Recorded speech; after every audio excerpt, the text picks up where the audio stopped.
كما نبهت أمس، هذه المادة الصوتية التي كونت سواء كانت جهرا أو همسا، الآن لو تركتها ستظل صوتا مبهما لا معنى.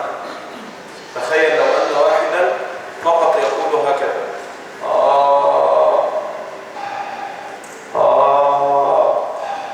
هذا الصوت عنده صوتان، هل يفهم شيئا؟ هل يفهم شيئا؟ طب ماذا نفعل؟ هذا الصوت لابد أن يتحول، يتغير، يتبلور. طب كيف نفعل هذا؟ باعتراض.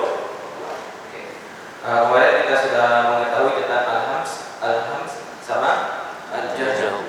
Kan ada dua bentuk suara yang beliau praktekkan tadi, bentuk al-jahru sama al-hams. Jadi kalau suara tersebut kita biarkan seperti itu saja, kita tidak akan tahu apa yang disampaikan. Maka bagaimana kita bisa mengetahui selanjutnya dengan apa dia itu diiktiraf,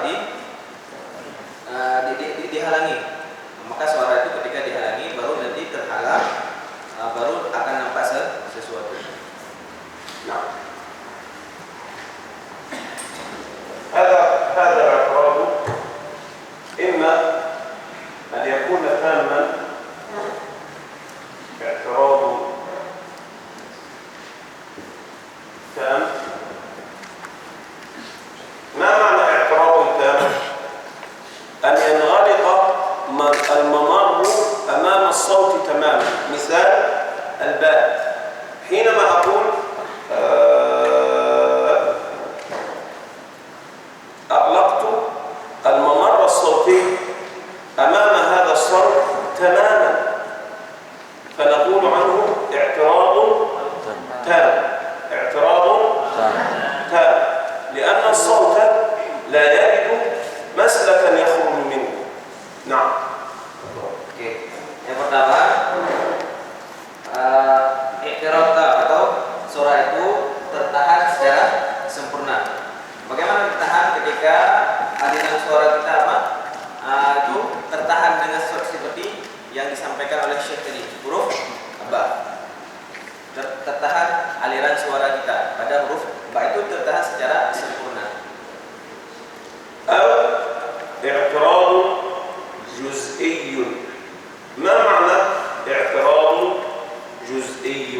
ما معنى هذا؟ أن الصوت حينما يكون هكذا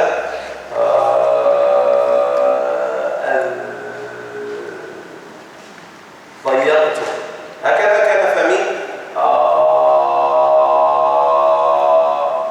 صوت جهر، ضيقته أصبح ذالا. كيف؟ لأنني ضيقت مع الباء أغلقت تماما، أما مع الذال ضيقت. يبقى هنا أغلقت وهنا ضيقت. هنا لم أغلق الممر تماما، لم أغلقه، إنما هكذا. أما مع الاعتراض التام هكذا. هذا مفهوم؟ تفضل. Sekarang yang kedua, suara itu tertahan secara tidak sempurna, sebagiannya saja. Jadi Syekh mengambil perbandingan antara huruf ba sama huruf da. Kalau pada huruf ba tertahannya semuanya, sehingga yang terkesan mulut kita tertutup, tertahan semuanya sempurna, sehingga mulut kita tertutup. Tapi pada huruf zal tertahan, yang tadinya ada suara yang Syekh praktekkan, tapi ketika mulut kita buat dia menyempit, sudah mulai menyempit, tertahan dia, tapi tidak tertahan secara sempurna. تمام. طيب، سؤال هنا حينما تغلق قاف، هل سمعت شيئا؟ هل تفهم شيئا؟ لن تسمع شيئا. كان الصوت متجها إليك فأغلقته، هل وصل إليك؟ لا يصل إليك.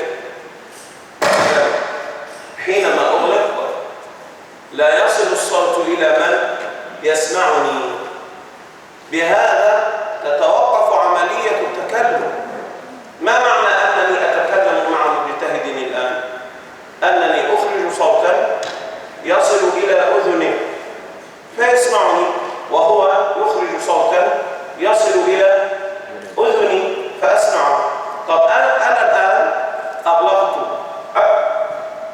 ما فهم شيئا. لذلك حينما يكون الاعتراض التام يلزم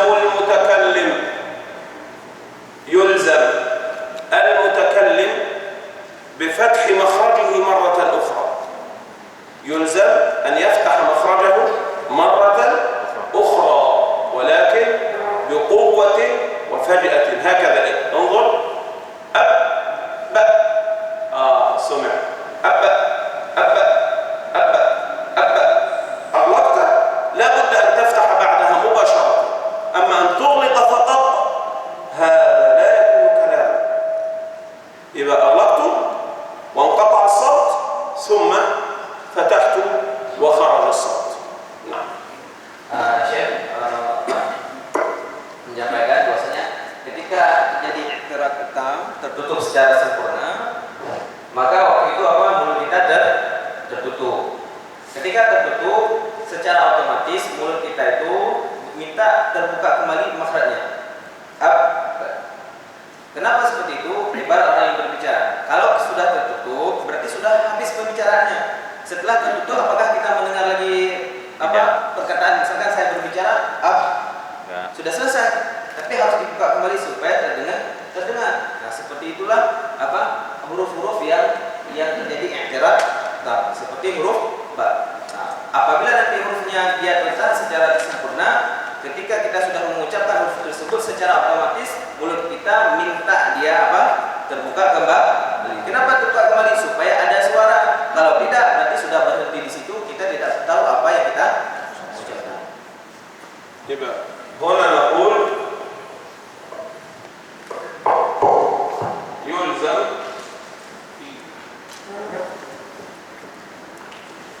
القارئ أو المتكلم بفتح مخرجه حتى يخرج الصوت.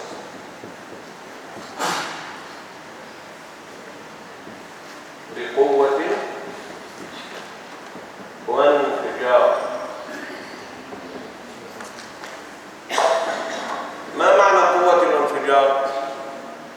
هكذا ليست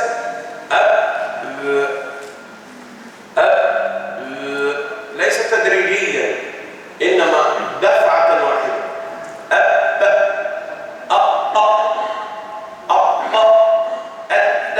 هكذا. واضح؟ Jadi Syekh menyampaikan bahwasanya ini kata-katanya diwajibkan kepada pembaca Al-Quran untuk membuka makhrajnya kembali seperti huruf ba tadi, sehingga keluar suara kembali. Dia kuat dengan kuat wanfijar. Bukanya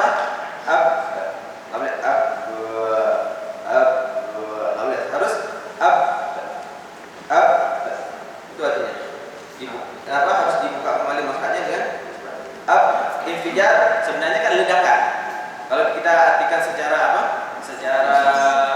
bahasa, artinya ledakannya cepat. هنا لا يحدث تلاصق. هذا غير موجود بهذه الطريقة التي يكون فيها التضييق. لا يصح أن يتلاصق الجزئان. يعني في الذال، انظر إلي، هذه أسناني وهذا لساني، بينهما فتحة. لو أنني جعلت لساني يلتصق بأسناني، انظر، رجع إلى هذا. إنما لا بد أن ينفتح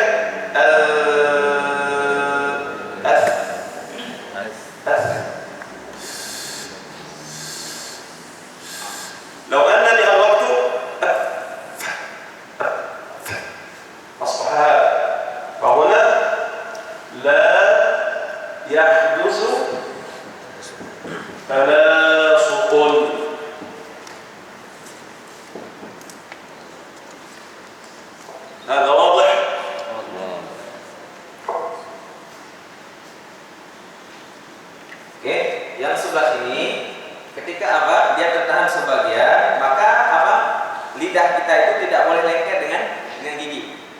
Tidak boleh lengket dengan gigi. Apabila lidah kita itu lengket dengan gigi, maka akan terjadi seperti itu, seperti ini. Dan juga ketika pada huruf-huruf ini mulut kita tidak boleh tertutup. Pada huruf ba tadi tertutup.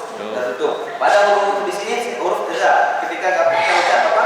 Huruf za tertutup jadi tidak. Syekh mengucapkan tertutup tidak. Dan lidah kita berarti dua. Yang pertama, lidah kita tidak boleh lengket dengan gigi. Selanjutnya mulut kita tidak boleh tertutup. هنا يحدث تلاصق أو لا يحدث؟ سؤال، هل يحدث هنا تلاصق أم لا يحدث؟ يحدث. إذا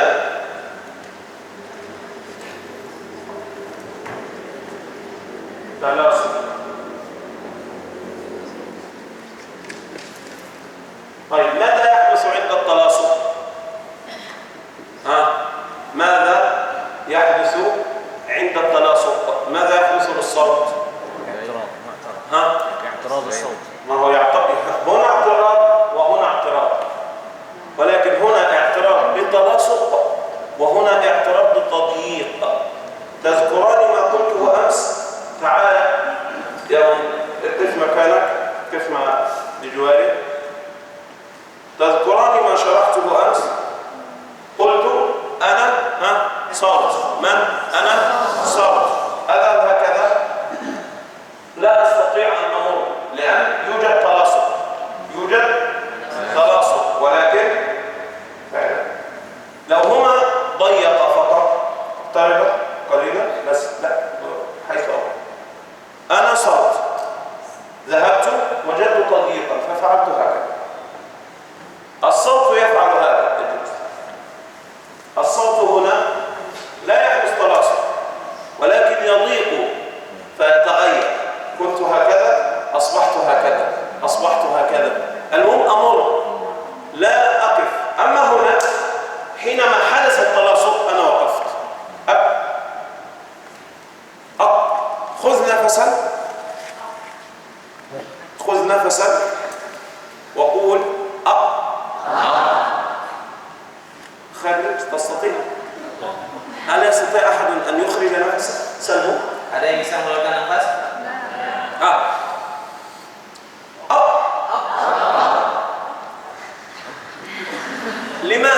لماذا يحدث؟ طيب خذ نفس.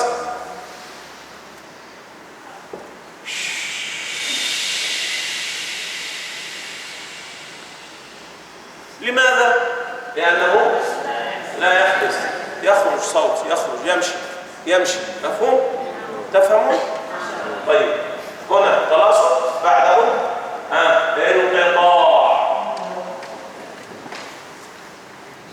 انقطاع صوت. قولوا معي، انقطاع صوت. كيف؟ اسمع.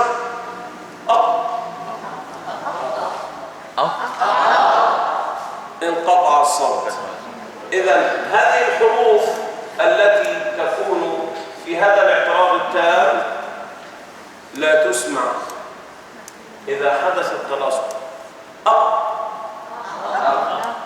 أنت تقول ماذا تقول؟ ماذا تقول؟ الآن سمعت. متى؟ بعده فتح مفاجئ، وهذا ضروري. هكذا لابد أن يكون. لو كان هكذا هذا خطأ. مفهوم؟ فتح مفاجئ بالصوت. الصوت آخر شيء.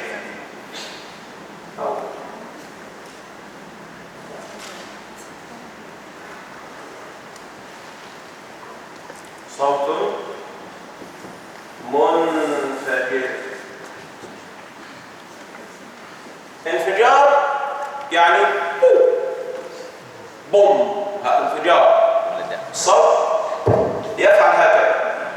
تسمع؟